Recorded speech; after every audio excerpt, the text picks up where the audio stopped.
What would your life look like if the goals that you're working on right now never came to fruition? You never see the fruits of your labor. Imagine in 5 or 10 years where you would be if these goals were never achieved. Whatever the goals may be, and you know what they are. You'd probably, from a success standpoint, be exactly where you are right now. Now, we obviously don't know exactly what it'll look like, and say you don't get lucky, which is the case for a lot of people. I don't know about you, but the thought of a possible future in, 5 or 10 years where I haven't achieved a whole great deal, really anything at all, that haunts me. Because I know that the only person that will get me to the life that I want is me. And to think that I spent my future not working towards my goals because of X or Y, that haunts me. Now, there could be a number of reasons why you stagnate in the future. It could be life stuff.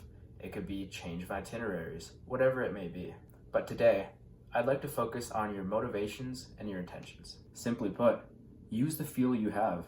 Say if you're an angry person and you have resentment for people or things, channel that anger into achieving your goals. If you're a curious person by nature, my God, use your curiosity and don't be afraid of what others think of you. I see a lot of people, specifically myself, avoiding specific emotions when it comes to their work, usually the negative emotions. This could be any number of reasons, whether you're afraid of embarrassment, afraid of failing, or for me specifically, afraid of the person I would become if I were to use these negative emotions to my advantage.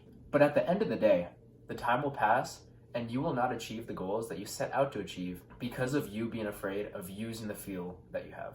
Let's think of this example or analogy real quick. Say that your car runs out of gas and it breaks down on the side of the road.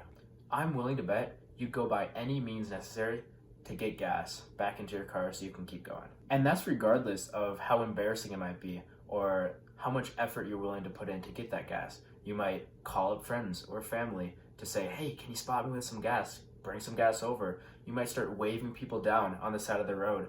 You might even walk a few miles to the gas station to get the gas. All this to say that we always use whatever we possibly have when our backs are against the wall.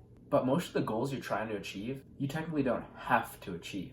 You have other options, and your back technically isn't against the wall. This means that you're less willing to use whatever fuel you have because you don't have to.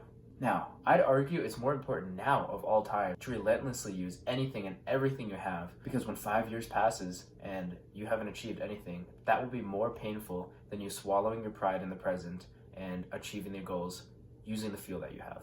So yes, even if these emotions or thoughts are negative, whether it's anger, resentment, sadness, it's really all you have. And so even if it's not sexy to use it, that is what will allow you to conquer your mountains and achieve the life you've always wanted.